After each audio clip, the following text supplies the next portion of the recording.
په قرآن او په حدیث کې د جادو د ختمولو څه علاج شته؟ او واتبعوا ما تتلو الشياطين على ملك سليمان وما كفر سليمان سورة بقره کې چې کوم آیت مبارکه ده نو هغه بارک امام قرطبي رحمت الله علیه لیکلی او امام ابن کثیر رحمت الله علیه د قرطبي په حواله لیکلی رحمت الله علیه د قرطبي په حواله لیکلی چې کم سړی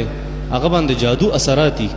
نو د بیرې پانی نه دي، د بیرې پانی هغه دی اوچ کی و دانې د بیرې و پانی هغه دی اوچ کی او د دوو ګټو په منځ کې دی بیا اوټکای هغه دی په وګو کې واچي او په هغه دی یو پیر آیت الکرسی وای او د هغه نه دی بیا درې ګټو کی او په نور وبو باندې اولمبي جادو ختم. او موطا امام مالک کی روایت ته نبی علیہ الصلوۃ والسلام ته یو صحابي راغی او نور صحابو ته بیا قصه کوله که چرته ما یو سو الفاظ نه ویلې نو د يهوديانو مانه په جادو باندې خر جوړ کړي وي او هغه کومه دعا ده چې ته صحابو ته بوزګو هغه دا دعا ده اعوذ